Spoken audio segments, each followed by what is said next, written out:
Bonjour Jean-François Bodin. Bonjour Nicolas. On parle de l'histoire de la Nouvelle-Calédonie ce matin avec votre invité. On s'intéresse tout particulièrement au 24 septembre. Oui, avec Luc Steinmetz, bonjour. Bonjour.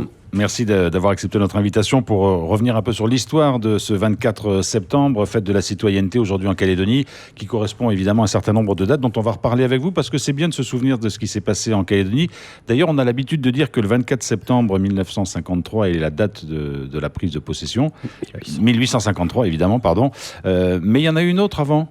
Oui, on a tendance à l'oublier, celle-là. Il y a eu une première prise de possession, mais compte tenu des circonstances, on peut dire que ça a été la prise de possession pour de faux, pour employer une expression actuelle. Vous avez, en 1843, un navire de la marine royale, enfin de la marine royale, parce qu'à l'époque, on était sous la monarchie de Juillet, vient en Nouvelle-Calédonie pour déposer, pour faire débarquer à Balade les missionnaires français, les premiers missionnaires catholiques, avec Monseigneur Douar.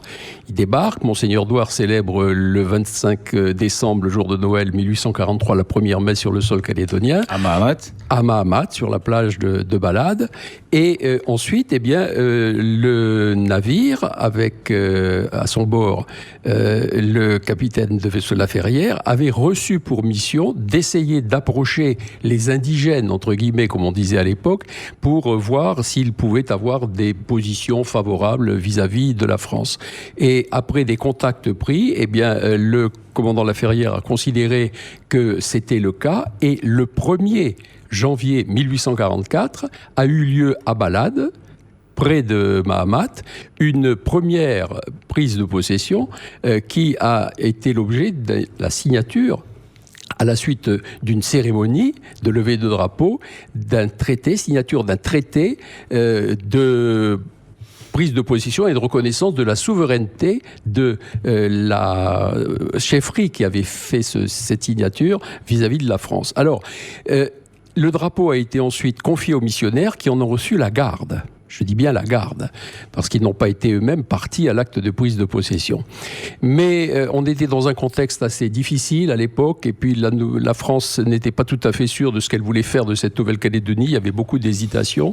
Et finalement, quelques mois après, une nouvelle expédition maritime avec le navire La Seine est venue pour reprendre le drapeau. Donc ça a été en quelque sorte une annulation de cet acte de prise de possession. Et puis après, il y a eu le 24 septembre 1853. Ah, alors là, cette fois-ci, c'est le vrai. On est dans un contexte différent. L'année précédente, en 1852, il y avait une expédition du navire l'Alcmen avec le capitaine de vaisseau d'Harcourt qui avait fait une reconnaissance assez complète des deux côtes de la Calédonie pour essayer de voir un petit peu quelles étaient ses possibilités.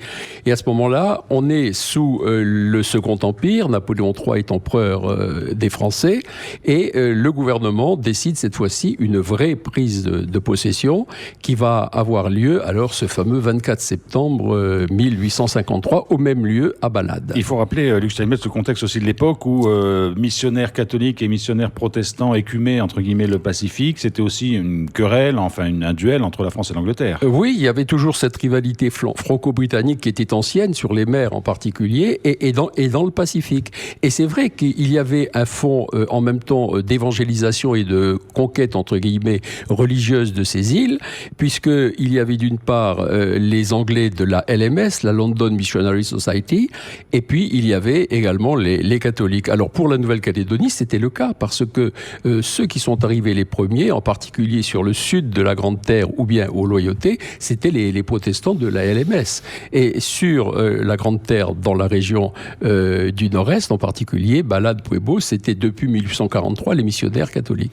Alors, c'est dans ce contexte-là que le gouvernement de l'Empire, du Second Empire, a décidé une prise de possession. Alors, 24 septembre 1853, prise de possession sur la Grande Terre. Quelques jours plus tard, ça a été le tour de l'île des Pins d'être alors, rattaché. La cérémonie a lieu à Balade en présence de l'amiral Février des Pointes, bien sûr, et les officiers du bord, ainsi que les missionnaires en tant que témoins, vont signer l'acte de prise de possession. possession. Un document officiel est signé par, entre autres, tous les officiers du bord, les missionnaires qui étaient présents à Balade. Monseigneur Noir, hélas, était mort quelques mois auparavant, donc il n'a pas été présent ce jour-là. Et c'est le père Rougeron, qui était le provicaire, qui a posé sa signature. Donc il y a eu les mêmes cérémonies, voilà. Et le 29 septembre, Février des Pointes avait reçu pour mission de ne pas faire la prise de possession en un seul lieu, mais en plusieurs lieux, si possible, un sur la côte est et un sur la côte ouest. Il a préféré finalement le faire dans le sud, et c'est le 29 septembre 1853 qu'avec le grand chef Vendégout, l'envoyé de Février des Pointes, qui était Dubouzet, a fait reconnaître l'acte de souveraineté sous la forme d'un protectorat sur l'île des Pins. Quid des îles Loyauté ? Les îles Loyauté, elles étaient en principe contenues dans l'acte de prise de possession, puisqu'il était marqué que, au nom de l'Empire français, Février des Pointes prenait possession de la Nouvelle-Calédonie et de ses dépendances. Et dans l'esprit de tous, les dépendances, ça comprenait les loyautés. Mais comme il y a eu quelques doutes de ce point de vue-là, il a fallu attendre le gouverneur Guillain, une dizaine d'années plus tard, 1864-1865, pour que finalement il refasse une prise de possession de Marais, de Lifou, et finalement terminé par Ouvert. Alors on va survoler un petit peu l'histoire rapidement, Luc Steinmetz, mais on peut dire que ce rattachement à la France est fait de manière un peu unilatérale à l'époque. Est-ce que les choses ont évolué après dans le temps ? C'est sûr que l'accord de Nouméa le dit d'ailleurs dans son préambule. Il dit que l'acte de prise de possession a été réalisé dans les conditions du droit international de l'époque.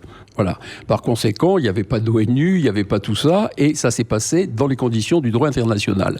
Mais il faut bien reconnaître que même si des grands chefs ou des chefs indigènes ont signé les actes de prise de possession ou de reconnaissance de souveraineté, il faut avouer qu'ils n'étaient pas tout à fait sûrs de comprendre la totalité de ce que cela impliquait pour l'avenir en particulier. Et on peut dire que ça a eu un caractère plutôt unilatéral, cette prise de possession.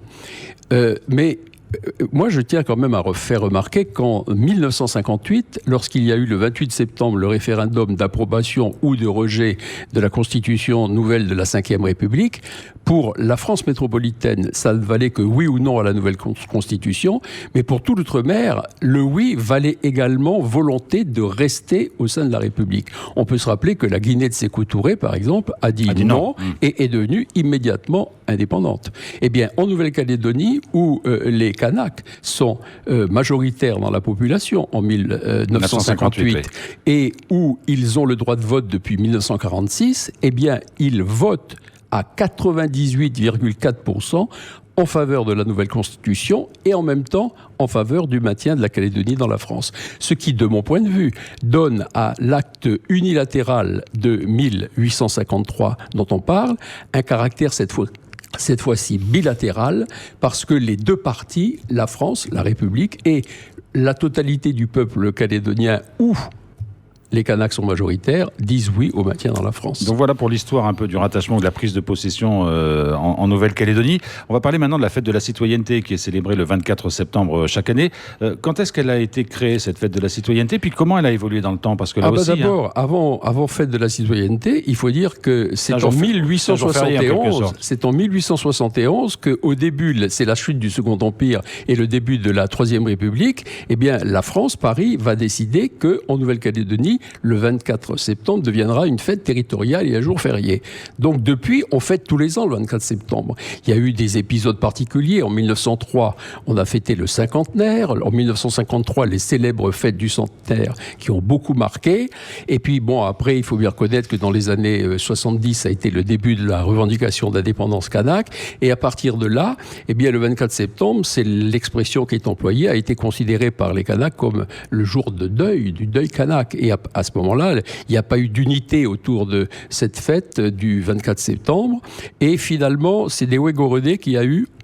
Elle était membre du gouvernement en charge, entre autres, de la citoyenneté.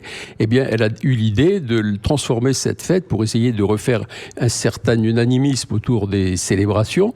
Eh bien, elle a décidé d'en faire une fête de la citoyenneté, une fête des communautés et une fête de la citoyenneté. On se rappelle en particulier que en 2003, c'était cette fois-ci le 150e. Eh bien, il y a eu un certain nombre de festivités, en particulier le fameux Mwaka à avec l'appel à ce destin commun au travers de la citoyenneté. Dans cette histoire qu'on évoque ensemble, Luc Steinmetz, il y a encore une date à retenir, c'est 2018, lorsque Emmanuel Macron vient en Calédonie. Parce qu'on est à quelques mois du premier référendum, le président de la République visite la Nouvelle-Calédonie, et à cette occasion, il va rendre au nom de l'État, au nom de la République, les deux actes de prise de possession, les originaux, les deux actes de prise de possession, celui du 24 septembre, Balade, et celui du 29 septembre, celui de l'île des Pins. Et il va, lors d'une cérémonie, les rendre. Et j'ai noté précisément, c'est pour ça que je vais me permettre de le lire, les paroles qu'il a employées, parce que c'est très intéressant. En décidant de remettre ces deux actes de prise de possession, c'est le président de la République qui parle, je voulais signifier que nous ne sommes plus au temps de la possession, nous sommes désormais au temps des choix et d'une prise de responsabilité collective. C'est en quelque sorte le moyen de rappeler, et on le sent très bien au travers de la succession de référendums qui viennent de se dérouler, que c'est désormais aux Calédoniens qu'il appartient par leur vote de choisir leur avenir, et ils viennent de le faire par 3 fois au travers de 3 référendums où ils ont dit oui au maintien dans la France. Merci beaucoup Luc Steinmetz d'avoir été avec nous ce matin et de nous avoir rappelé cette page d'histoire de la Calédonie.